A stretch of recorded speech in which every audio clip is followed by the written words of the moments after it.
పిల్లలు స్కూల్ నుంచి వచ్చేతలకి ఏదైనా స్నాక్స్ చేసి పెట్టాలి. అది హెల్తీగా ఉండాలి, టేస్టీగా ఉండాలి, క్రిస్పీగా ఉండాలి.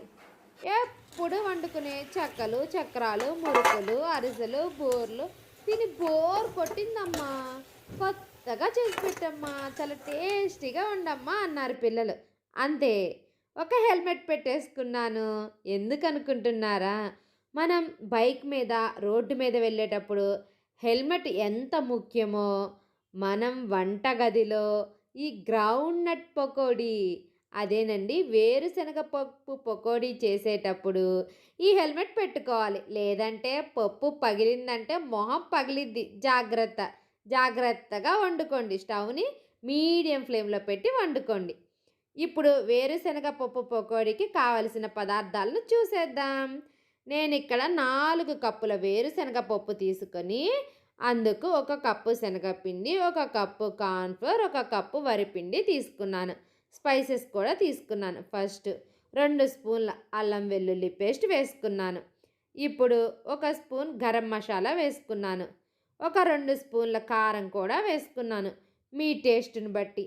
మీరు కొంచెం స్పైసీగా కావాలంటే స్పైసెస్ ఎక్కువ వేసుకోండి. మేము స్పైసీగా తినలేము, మాకు కొంచెం తక్కువ కావాలంటే స్పైసెస్ తక్కువ వేసుకోండి. ఇప్పుడు రుచికి సరిపడినంత ఉప్పు వేసుకోండి. వీటన్నింటిని బాగా కలుపుకోండి. ఒక 2 మినిట్స్ ఈ పప్పులన్నిటికీ పట్టేటట్టు కలపండి. తర్వాత కార్న్‌ఫ్లోర్ వేసుకుంటున్నాను 1 కప్పు. తర్వాత శనగపిండి కూడా 1 కప్పు వేసుకున్నాను.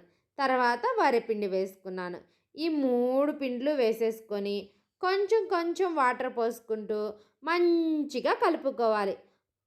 పప్పు సపరేట్గా పడాలి ఆయిల్లో, అలా కలుపుకోవాలి. కొంచెం నీళ్ళు ఎక్కువైనా బుర్రు బుర్రు అయిపోయి సుద్దలుగా పడుతుంది. నీళ్ళు తక్కువైపోయినాయి అనుకో, అప్పుడు పప్పుకి పిండి పట్టకుండా పప్పే పడుతుంది. ఇప్పుడు మనం కలుపుకునే విధానంలోనే మన పకోడీ టేస్ట్ మొత్తం ఉంటుంది. ఇలా మంచిగా కలుపుకున్న తర్వాత స్టవ్ మీద ఒక పెనం పెట్టుకొని ఆయిల్ పోసుకోండి. ఆయిల్ వేడెక్కిన తర్వాత ఇలా కలుపుకున్న వేరుశనగ పప్పు పకోడీ మిశ్రమాన్ని ఆయిల్లో వేసుకోండి.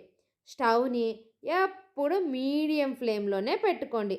హై ఫ్లేమ్లో పెట్టారంటే పకోడీ మాడిపోతుంది. లో ఫ్లేమ్లో పెట్టారంటే పకోడీ మెత్తగా ఉంటుంది. ఇలా ఒక్కొక్క పప్పు జాగ్రత్తగా మెల్లిగా వేసుకోవాలి. కొంచెం నూనె పోసుకోండి, ఎక్కువ నూనె పోసుకోవద్దు. వండలేం మనం, చాలా కష్టంగా ఉంటుంది. ఒక్కొక్క పప్పు వేస్తాం కదా, చెయ్యి అంతా కాలుతుంది. అందుకే కొంచెం నూనె పోసుకొని కొంచెమే వండుకొని స్టవ్ని మట్టికి మీడియం ఫ్లేమ్లో పెట్టుకోవటం మర్చిపోకండి. ఇప్పుడు ఒక 2 మినిట్స్ ఆగిన తర్వాత తిప్పండి. అప్పుడు పప్పుకున్న పిండి ఊడిపోకుండా మంచిగా పప్పుకు పట్టి ఉంటుంది. ఇలా ఎప్పుడు బాండీలో గంటని పెట్టే ఉంచండి. లేదంటే పప్పు పగిలిందంటే మన మొహం పగులుతుంది. ఎంతోమందికి వేరుశనగ పప్పు పగిలి మొహం మీద గాయాలవుతాయి. అందుకనే నేను ఒక హెల్మెట్ పెట్టేసుకున్నాను. అదేనండి, బనానాల మీద పురుగులు వాడకుండా ఒక నెట్ పెడతామే, అది పెట్టుకున్నాను ఫేస్కి. ఎంత crispy crunchy groundnut pakodi ready.